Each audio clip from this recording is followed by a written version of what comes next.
Bắt người anh phải có bằng chứng chứ. Bây giờ thả hắn ra để cho em theo dõi. Đồng hồ ông thế nào? Bao nó có 30 bạc này.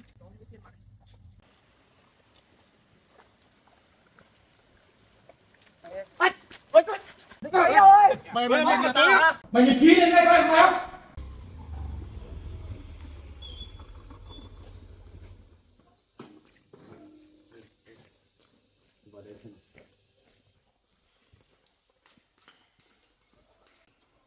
Chào anh. Chị nhé. Chính là đối tượng này anh. Đúng rồi. Anh. Hôm qua thấy chị bảo là đối tượng này đi phá nhà của em ấy. À, thằng này em nhìn thấy con quen rồi. Hôm trước không phải là cậu đứng trước đầu xe ô tô tôi đúng không? Đúng rồi, nhưng mà tôi có được phá nhà của ông đâu. Cầm điên này nữa. Để chúng mình tính ra chị lấy lý ngồi đi. Chị lấy lý.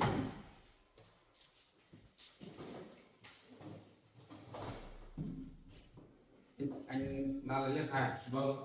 Anh đang lấy lời khai nhưng mà nó không chịu nhận và là đi phá nhà của em. Đây em xác nhận thằng này không? Đúng không? Con cầm này mình bị rồ à? Tao làm gì nhà mày mày bảo tao chỉ trò nói không nói được, lên đấy làm chứng cái gì? Cậu im mồm đi. Em ăn đây ta đánh người nhỉ? Bình tĩnh. Nó định đánh tôi đấy.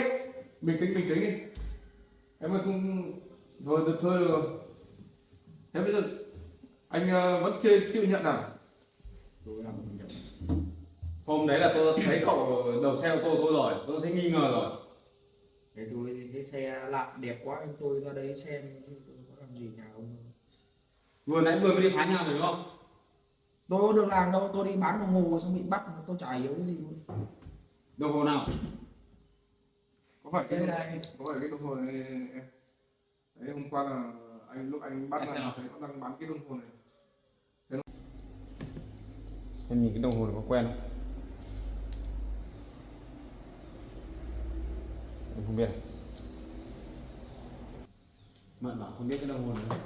Đã bảo của em rồi, Đề nghị anh trật tự. đi bán mỗi cái đồng hồ cũng bị bắt.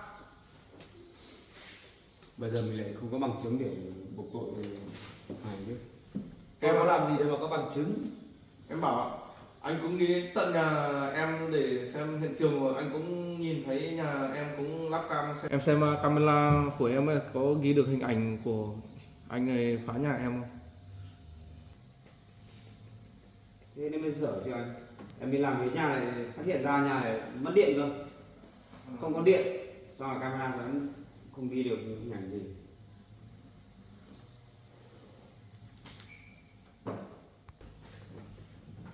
Vâng, em có viết chưa không?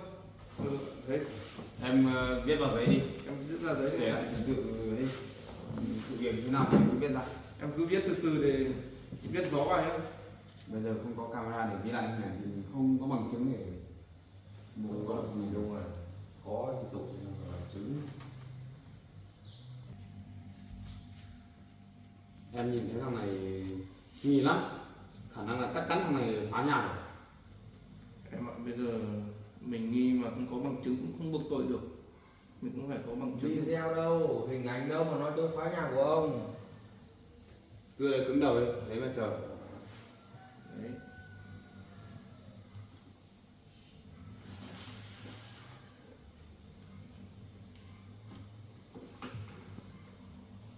Em đi làm với nhà bắt thằng này xong rồi lên báo công an,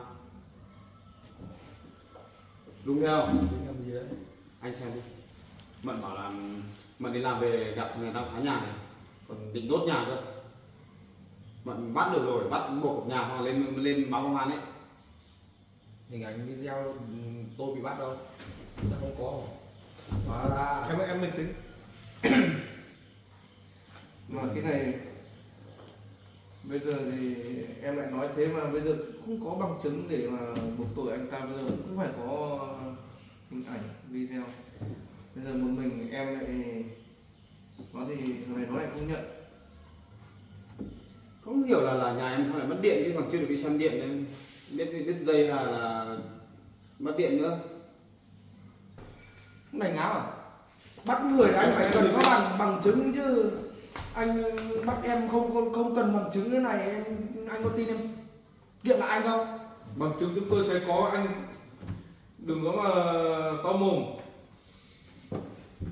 Rồi thì chỉ cái gì đấy? Mận nói thế này chắc chắn là hay rồi. nhưng mà bây giờ mình có bằng chứng để phục vụ thôi. Khai thật đi.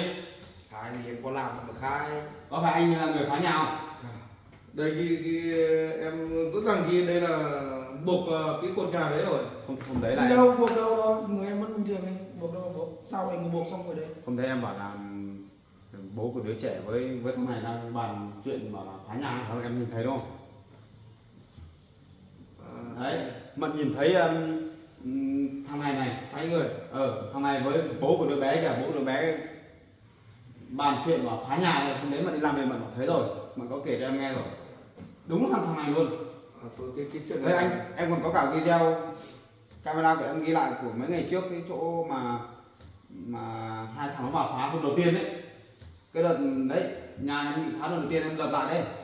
Anh biết mà, đấy có hai thằng cũng cái màu áo này sao á, đúng cái màu áo này rồi. Để em cho anh xem này. Đây mày xem đây có phải là mày không? Anh nói nào chứ thành nhân đây ngoài đường kia. Cái video này anh bịt mặt kín hết rồi sao mà phải em? Đây anh ạ, anh xem đi. Em nhìn cái dáng người này, với lại cái áo này nhìn giống cái này lắm. mà cái video này mặt kín hết người rồi cũng nhận dạng ra người được. Em ạ, cái video này cũng mở lắm, mà trong cái đó người lại mặt lại trùm kín hết, cũng không nhận dạng ra được. Anh dựa vào cái video này mà để buộc tội em á. Đây là tội vu khống đấy anh ạ. Nếu mà nó không trùm kín mặt thì biết mà trùm kín mặt rồi. Chính mày rồi đấy đây. Con cầm này biết cái gì mà nghe lời nó bằng chứng hình ảnh không có buộc tội em. Giọng nói thì giống người. Khai thật đi. Mày khai thật đi. Vâng anh bảo là chính em là người phá đấy. Dựa mỗi cái hình ảnh video này mà mày bảo tao làm phá nhà của mày á, mày có bằng chứng không? Giờ nào, phút nào, ngày nào? Mày nói cẩn thận mà không tao kiện lại đây. Đề nghị anh cứ bình tĩnh. Bình tĩnh thế nào được anh, đi bán đồng hồ chơi gái thôi mà tự dưng bị bắt về đây. Anh chị nói cẩn thận vào. Sao cứ bắt em đi phá, bảo em đi phá nhà ấy mà dựa vào cái hình ảnh này á. Các em kiện lại anh chị đừng có mà trách. Biết là thằng này nó phá nhà mình, nhưng mà bây giờ mình chưa có bằng chứng thì thằng này nó không nhận tội đâu. Em cứ bình tĩnh để đi từ từ đã, để công an nó điều tra kỹ hơn. Anh đi nhá. Theo em nghĩ là vụ việc này chắc chắn là có người điều khiển ở đằng sau. Với lại thằng này nhìn rất là giống hai cái thằng mà hôm đầu tiên phá nhà ấy, nhìn Rất là giống, chẳng qua là che mặt là nhìn không rõ thôi. Mặt của anh bị sao chứ. thì em cũng đã báo cáo với anh Toàn rồi, thì bảo là nghi ngờ cái người điều khiển cái vụ việc phá nhà này là bố của đứa bé. Bây giờ chắc khả năng phải bắt được bố đứa bé về thì mới tra được ra cái vụ việc này. Không bây giờ mình nói đối tượng cũng không nghe đâu. Đúng rồi, cái vụ việc này chắc chắn là có người đứng sau ấy, không thằng này làm gì dám đi phá nhà thế này. Mận thì xác nhận rồi, xác nhận là đúng cái thằng này rồi. Chẳng qua mình không có hình ảnh rồi. Thì em lại không có bằng chứng gì, cũng không làm gì được. Nếu mà nghi ngờ cái đối tượng Tim đấy ấy, thì bây giờ phải bắt được đối tượng đấy lên đồn để và anh sẽ tra ra. Nếu mà không bắt được thì cũng không biết được, nhưng mà mấy hôm nay bọn anh cũng đang điều tra cái đối tượng Tim đấy, mà lên nhà mấy lần rồi mà không thấy. Rồi em ạ, bây giờ cũng không có bằng chứng gì thì buộc tội đối tượng này. Bây giờ chắc phải bắt được đối tượng Tim cơ thì mới biết được. Bây giờ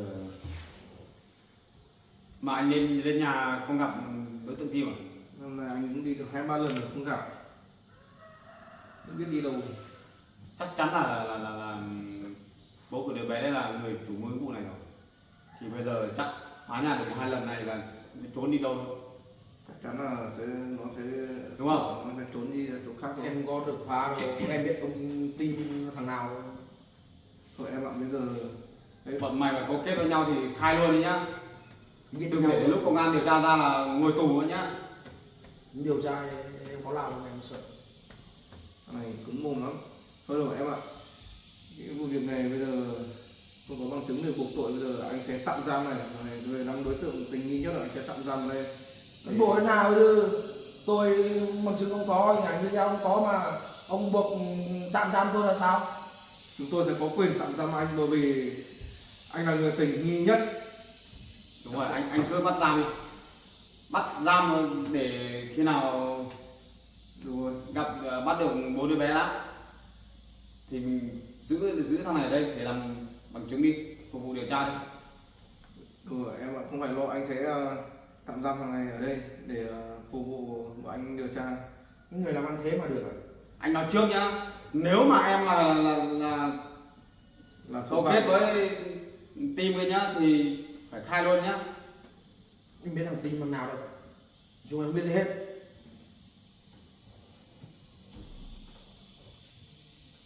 Đúng mày là người phá nhà của mình nữa. Bằng chứng đâu?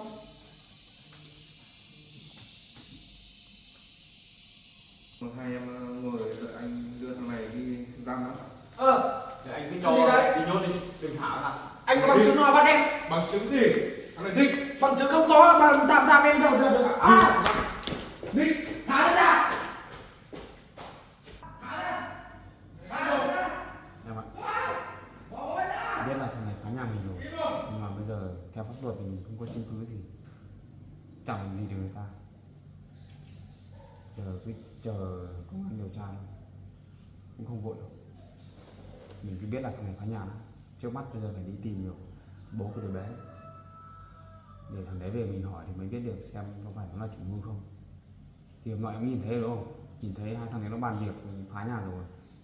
Đấy, bây giờ cũng phải đưa thằng đấy lên công an thì mới biết được. Để biết đi đâu tìm về đây.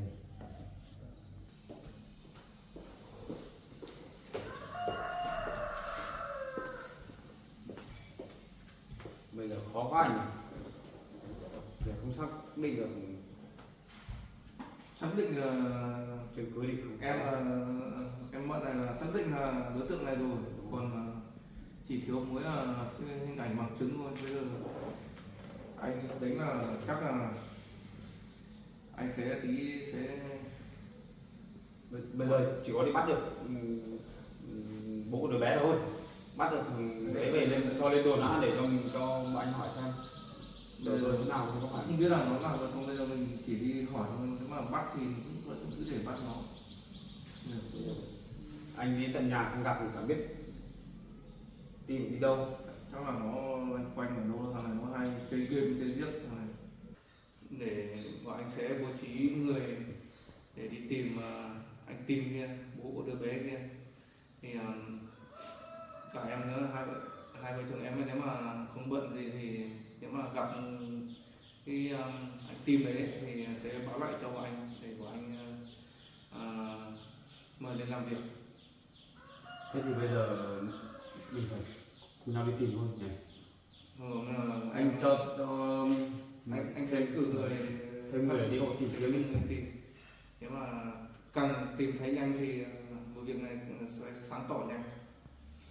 Thế bây giờ mình về xong là em và anh thử đi tìm xem có thấy Ngày trước bố đứa bé đâu. ngày trước bố đứa bé nó hay ở đâu chắc là em vợ em biết ở đâu thì Đâu ạ? nhưng bọn anh thì nhà thì ở đây rồi nhưng mà tìm cũng đi về 2-3 lần không thấy. Rồi. Thế hai em cứ về nhé. Em xin phép anh cố gắng hộ em tìm nhé. Rồi. Hai em cứ về. Bây giờ em mới bận về là cũng đi tìm luôn để đi tìm xem có thấy Tim ở đâu. Anh bây giờ anh cũng sẽ bố trí người xong là anh cũng đi tìm luôn. Rồi, anh cố gắng giúp em nhé. Em mới bận cũng đi tìm luôn. Hai em về nhé. Để tìm được Tim thì mới chỉ rõ được. Nhưng mà anh ạ, bây giờ bọn anh cũng lên gặp Tim nhiều ấy, cũng không thấy Tim ở nhà. Giờ anh em cùng nhau đi tìm cắt tỉa thấy đâu. Hay là Có cách gì tôi nói mình anh thả đối tượng ra đi, thả ra để làm mồi nhử đi, để bây giờ thả nó ra để cho em theo dõi, một mình em theo dõi đi. Để xem nó, cái đối tượng này nó có cấu kết với bố của đứa bé gì không. Nếu mà có thì là mình thả ra chắc chắn nó sẽ tìm. điều này cũng được đấy, nhưng mà Anh thả đi, thả đấy, thả nhá. anh thả ra để cho em đi theo dõi. Có được thế mà Như thế này nó nhanh hơn. Nếu không là bây giờ mình cứ đi tìm tìm cái về đến đây thì kể cả nó làm thì nó cũng không nhận đâu, không nhận. chắc chắn nó sẽ không nhận, tại vì chả mình không có bằng chứng gì. Bây giờ thì còn cách này là nhanh nhất. Ừ. Bây giờ tí mà nếu mà anh thả ra thì nhờ chú theo dõi hộ. Bởi vì nếu mà anh theo dõi thì nó cũng không ấy được. Còn bây giờ trước tiên là phải theo dõi nó, Phải theo dõi. cho để em theo dõi, em có nhiều thời gian hơn, bọn anh thì bận. Thôi, anh cứ thả nó ra, anh cứ bảo là vô tội đi các kiểu, xong là anh thả nó về nhé. Còn để em theo dõi nó Được. giờ chỉ còn cách đấy thôi, không thì bây giờ đi tìm lâu lắm. Thì anh cứ đi thả nó để em theo dõi xem là thế nào.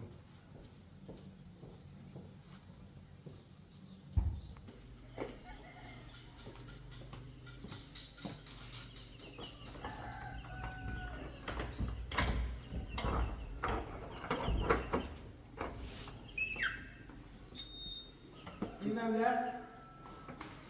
Mà anh ra ngoài. Đấy anh đã bảo mà, em có làm gì sai đâu mà anh bắt em bắt thế sai đấy anh ạ. Không, bởi vì cái đấy là trách nhiệm của anh phải làm. Đấy, còn em ấy đi ra ngoài thì cứ không phải đi lông bông này nữa. Nhìn mặt mũi em cũng sáng sủa, kiếm việc gì mà làm, không phải đi. Nếu mà không phải em làm ấy thì anh cũng yên tâm. Thôi bây giờ em đi về đi, có gì thông cảm cho anh. Đấy là trách nhiệm của anh phải làm. Cho chính cái đồng hồ ấy. À, đồng hồ à? Đồng hồ anh chỉ giữ tạm đây thôi, anh có lấy đâu. Ngồi bán đi chơi. Đây nhá. Đấy á. Người không phải đi lông bông lông thăng nhá. Đi.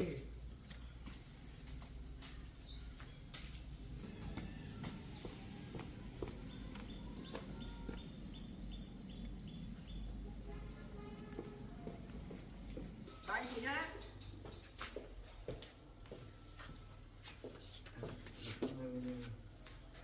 Đi mẹ em ạ, đối tượng này bây giờ cũng đi rồi, em bây giờ đi bản sắt xong là đi theo dõi nó, thì nó có gì em báo lại cho anh. Được nhá.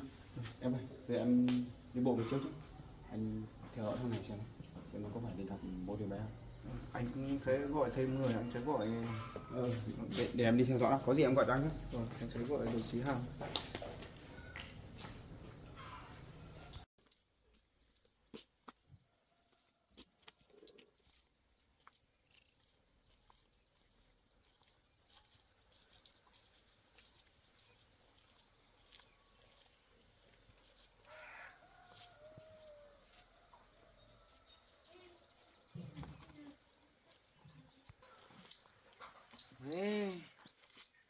Lại bị cái thằng này lừa rồi.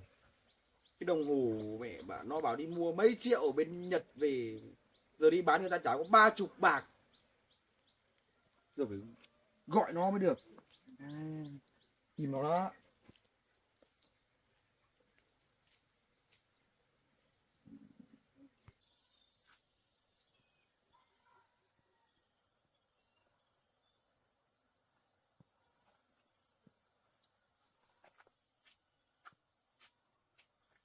Alo, mày đang ở đâu ấy?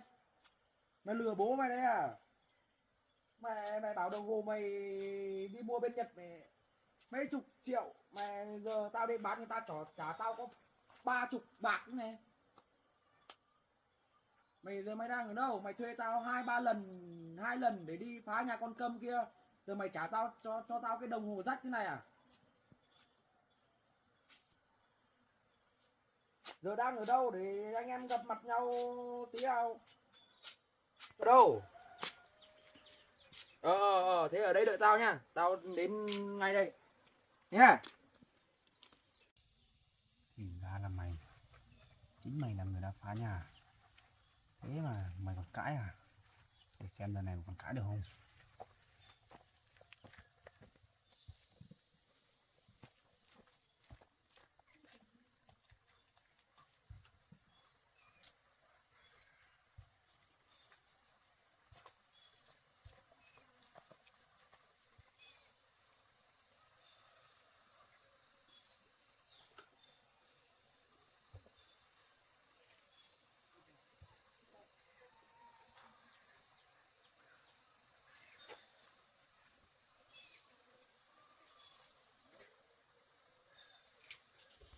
Má cái thằng này phát hiện ra cái đồng hồ dởm rồi.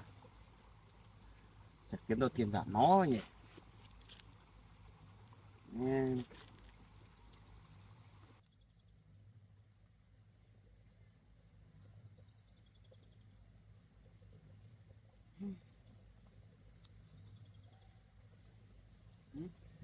Ông xem cái đồng hồ ông thế nào, bán nó có 30 bạc này.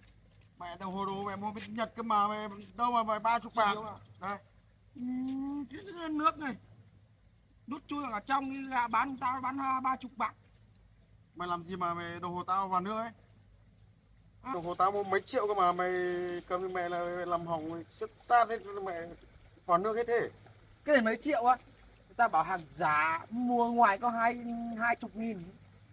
Mày đi đâu tìm được cái đồng hồ mày 20.000? Tôi không biết đâu, ông cho tôi ít tiền mặt đây.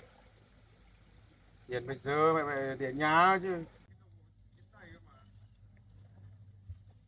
Đeo đáng giá 30. Mày đi bán đâu cho mẹ bị bọn lừa chứ.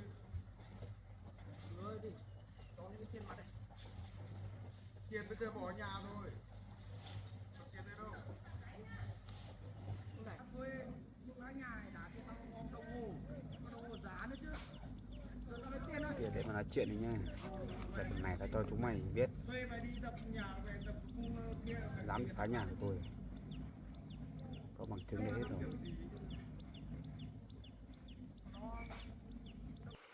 Anh thuê em đi phá nhà của con Câm kia 2 lần rồi, nát hết đồ nhà nó rồi, mà trả em cái đồng hồ dởm, đồng hồ nát, đồng hồ đẹp thì không nói, mà cái đồng hồ này bán không được 30 bạc.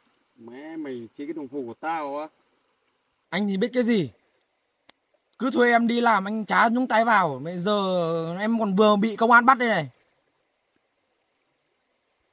Cái gì? May công an nó còn thả em về ấy. Cái gì mày vừa nói cái gì mày bị công an bắt á? Chà, Mày có khai gì không ấy? em kín mồm lắm. Mày tưởng mày khai mày chết cả lú luôn đấy. Bố em cứng lắm, em không khai đâu, nhưng mà bây giờ ấy, quan trọng là anh ấy như nào, có trả tiền em không, không em đi đầu thú ấy. Mày cứ bình tĩnh xem nào. Đi theo anh về nhà anh lấy tiền cho mày, có mấy đồng bạc rồi mày cứ kỳ kèo nhỉ. Thuê phải ra thuê chứ, mấy đồng cũng là mấy tiền chứ. Rồi mày đi theo anh về nhà anh lấy tiền giảm mày. Kỳ kèo mày đi đầu thú mày chết à? Chết anh à? Chứ không là tiền thế thôi. Từ giờ á, anh mà thuê em đi làm gì á, em đéo đi đâu. Làm việc cho anh có được tiền đấy đâu, em còn đang cần tiền nữa. Mày phải từ từ chứ. Tính chứ, phải lo nhỉ. Tiền không có phải lo chứ anh. Mày khai ra mày tao mà bị bắt thì mày có tội đấy. Kệ, chả sao, trả tiền em lên thế. Rồi mày lên theo anh lên nhà anh lấy tiền cho mày. Thì nhớ là 2 triệu đấy, qua anh hứa rồi. Rồi. Mày thử khai ra mày chết cả lú luôn. Rồi đi về nhà anh lấy tiền cho mày.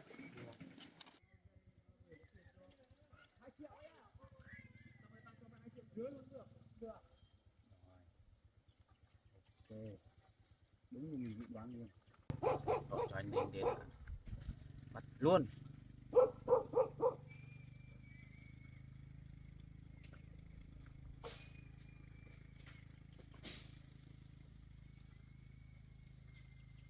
Sao không gọi được?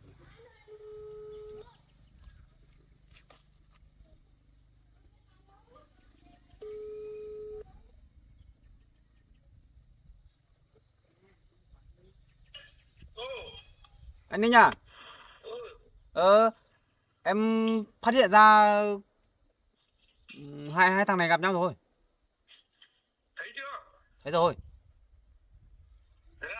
bây giờ anh cho thêm gọi người về đây bắt luôn nhá. Ừ. Anh có rồi, anh cũng gọi thêm đồng chí Hằng rồi. Thế anh gọi luôn cho bảo luôn anh Hằng đi ra nhà của đối tượng nhá. Đối tượng về nhà rồi. Đang về nhà bảo về lấy tiền cho cái thằng kia kìa. Rồi. Ok. Vâng. Sang luôn cho em đang theo dõi nhá. Vâng.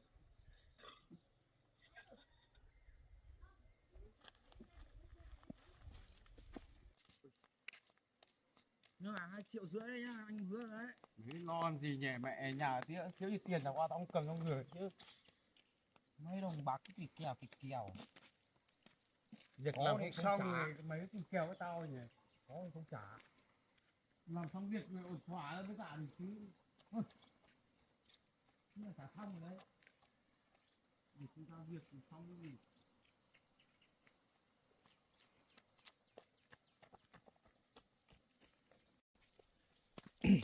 Nhà anh có xe máy mà anh cá đi bộ mệt chết được ấy. Mày không biết là tao mẹ cả xe cả đất rồi tao bán hết rồi gì nữa. Không bán thì không lấy tiền đâu mà đi chơi. Cướp mình bắt đi tù chứ. Anh vừa đi về thấy. Mày chơi được đi vào mày chết sợ.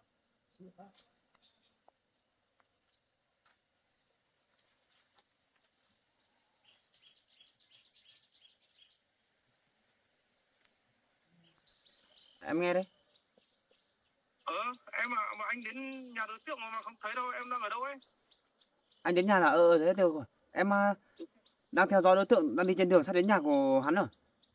Sắp đến nhà rồi. Đang đi đường ở chiều bên này nhá. Anh cùng anh Hằng à? Đúng rồi, anh cùng với đồng chí Hằng. Thế thì hai anh mai phục ở đầu bên kia nhá. Ở chỗ cái nhà đối tượng có một cái bờ suối ấy. Ở đầu bên này, bọn em đang đi từ bên này đi sang rồi. Anh cứ cho hai người cứ mai phục ở đầu bên đấy nhá. Ở cái đồ cầu bên này nhá, đồ đập tràn bên này nhá. Vâng. Đấy anh cứ thế anh cứ mai phục ở đấy sẵn nhá.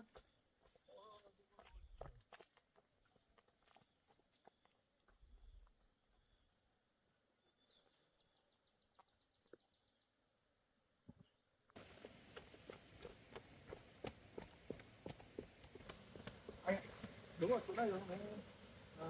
Anh gọi điện cho em bảo ấy là đây có cái đập tràn thì ấy bảo mình mai phục ở chỗ này thì hai đối tượng kia đang chuẩn bị về nhà. Giờ còn là em sang bên kia, anh lên đây để sang bên kia. Em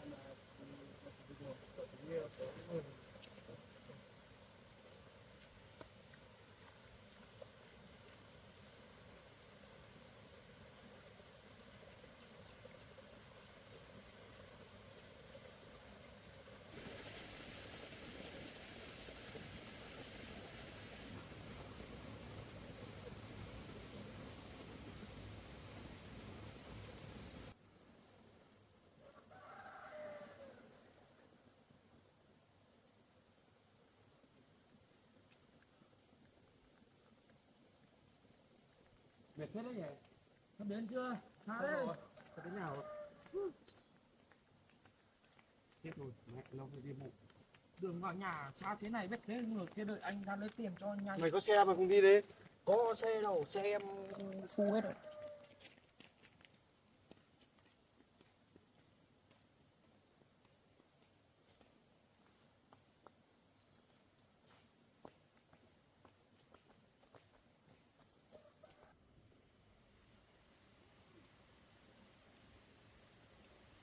Cố gắng mày phải đi lấy tiền không và tao một câu á. Đấy, chục bạc xa đấy. Đi cho tao.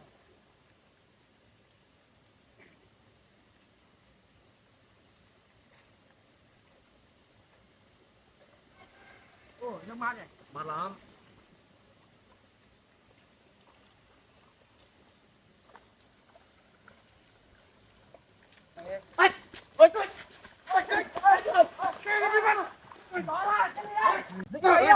Mày nhà tao hả? Ôi. Ơi. Ơi. Mày còn đừng chơi à? Còn đừng chơi à? Mày cho lên xe thì bây giờ đi.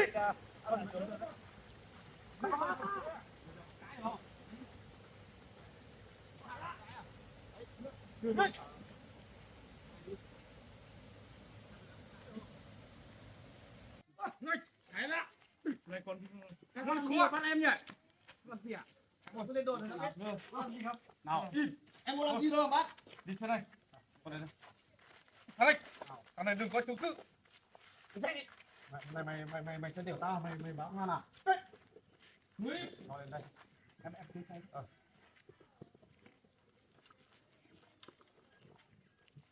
Đi luôn đường này nhỉ? Đi luôn đường này.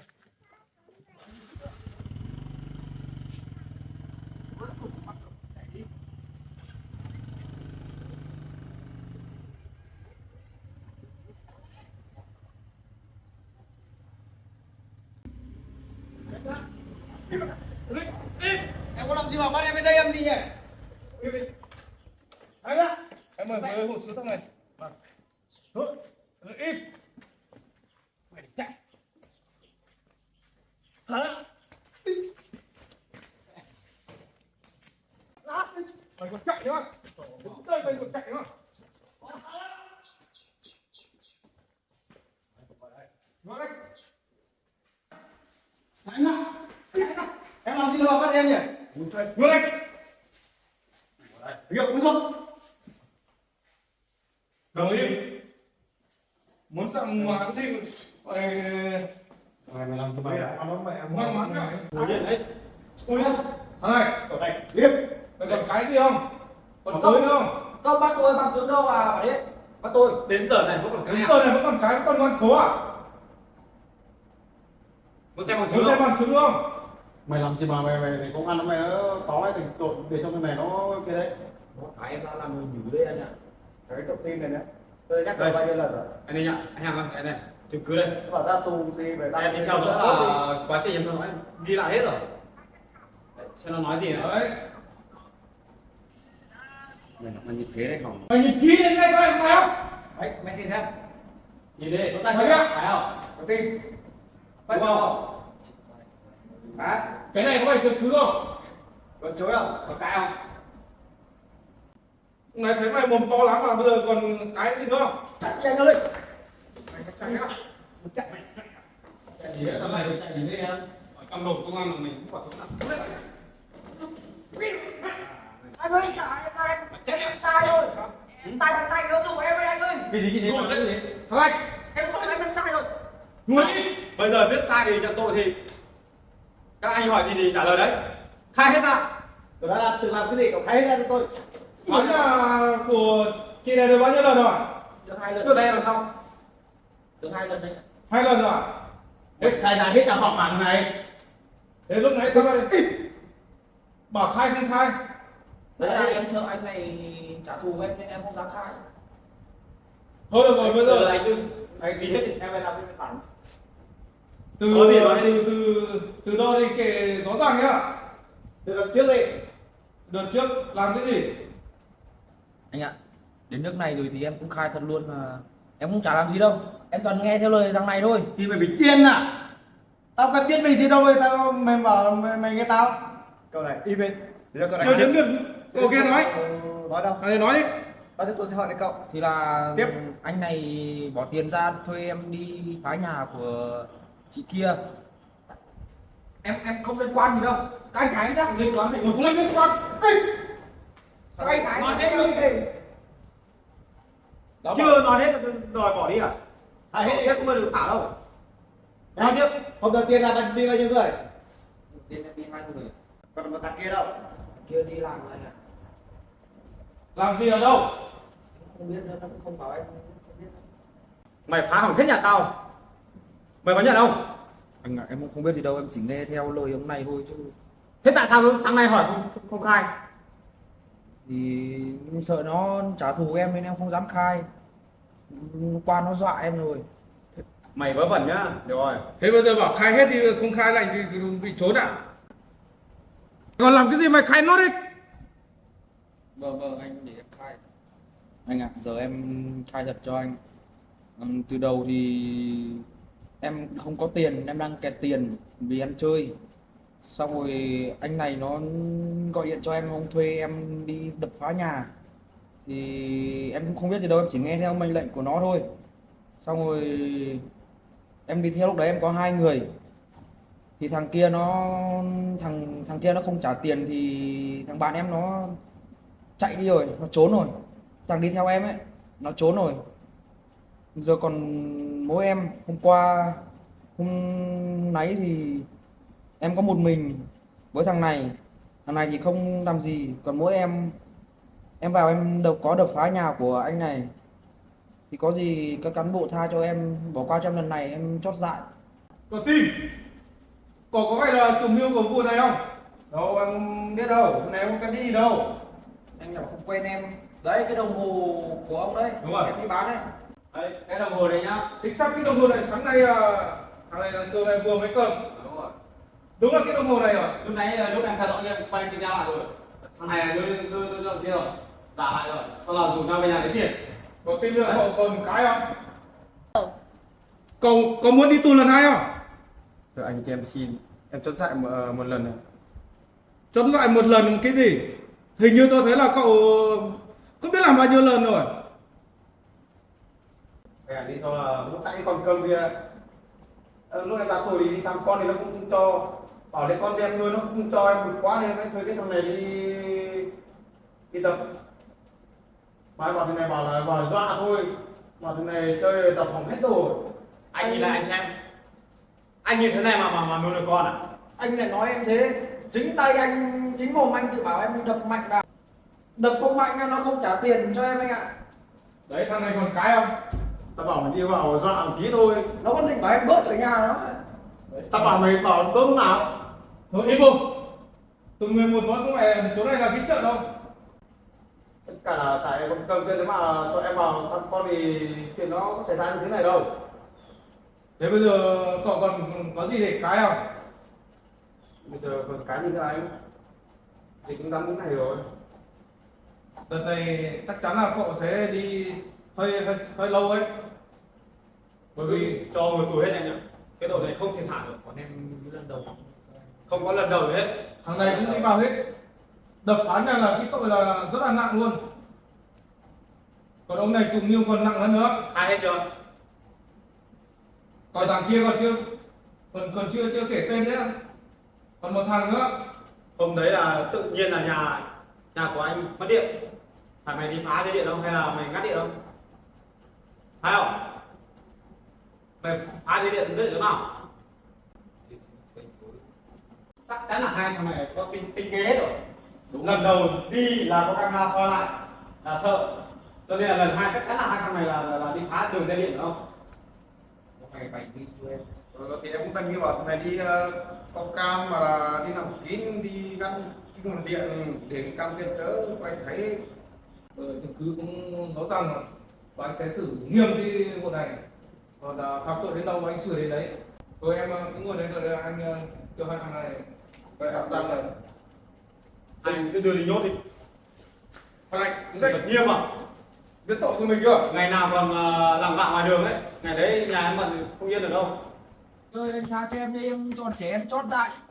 Nhà Có em, vậy mà vẫn còn làm à? Úp vào đây. nhà em còn vợ trẻ con thơ. Thôi thì anh tha bỏ qua cho em mới. Tha gì mà tha rồi mình không tha đâu. Thằng này vào. Tha cho nhà anh ơi.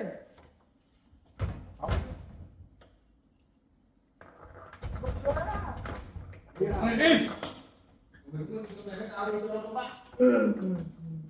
Có cái gì mà khóc? Chết rồi. Mày làm ăn như thế kiểu này là chết. Đâu? Khóc gì mà khóc gì? Dạ anh thuê em bây giờ đi tù này. Ngồi mày tao đi tù cho nó biết làm việc không ra làm việc. Để cứu con. Thôi ngồi đây ngồi tù cho có bạn.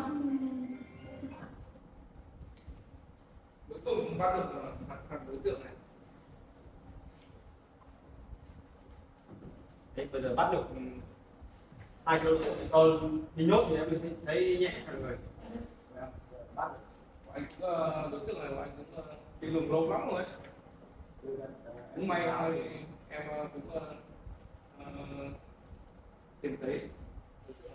Bây giờ còn một đối tượng nữa, không biết là trốn hay là giả vờ đi làm. Đúng em ạ, bây giờ không sao đã bắt được hai đối tượng này thì chắc chắn là sẽ bắt được đối tượng kia, bởi vì đối tượng kia chắc chắn là sẽ cũng luôn xung quanh ở đấy đâu. Để khi nào em mà gặp ấy, em báo cho anh bắt nốt rồi em. Vâng. Bắt hết thì cái đám thanh niên này quậy phá này ấy. Và anh sẽ xử lý, cán để xử lý hết. Vâng, bây giờ em yên tâm không? Thế anh Hằng bảo là anh bị ốm, bị đau lưng ấy, thế là thế nào chưa? Anh thấy đỡ rồi thì anh đi làm. Hên quá. Thôi em xin chào anh nhé. Tôi cảm ơn em Nhá, nhé. cảm ơn anh nhé, các bạn. Em có về nhé. Có gì mà hôm nay cũng đã đồng hành cùng anh em bắt được một nhóm tội phạm này. Vâng. Em về nhé. Vâng. Em về nhé. Cảm ơn anh nhé. Rồi. Có gì đâu. Tốt quá rồi, bây giờ không phải to.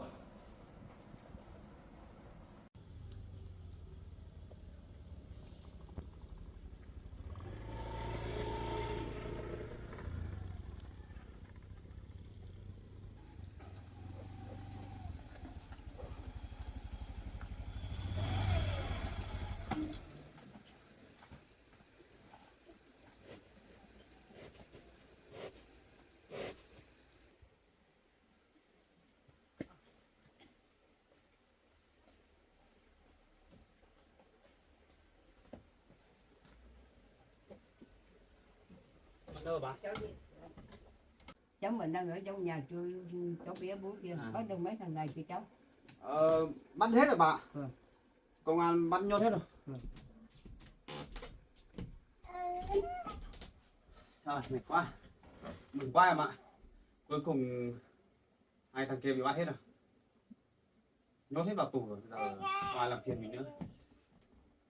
Cái chuyện của em với bố của đứa bé này đang rắc rối, để cho đi vào ngồi tù là tốt rồi, không ai làm phiền em nữa. Cái thằng phá nhà mình nhỉ, ông khôn lanh thật đấy, nói thế nào nó cũng không nhận tội chứ. May mà anh cũng còn nhanh nhẹn đấy, anh còn bảo anh Ninh thả nó ra để ngồi, may thật. Cái thằng Tim, thằng bố của đứa bé này này, cũng công nhận là thằng này ác thật đấy. Đi tù về rồi mà vẫn chết chừa. Lần này đi tù nữa chắc là hơi lâu ấy. Thôi thế cũng đáng thôi, người ác quá, cho đi ngồi tù cho anh với em được yên. Giờ em yên tâm đi, không có ai làm phiền rồi. Chắc không có ai được. Mệt quá.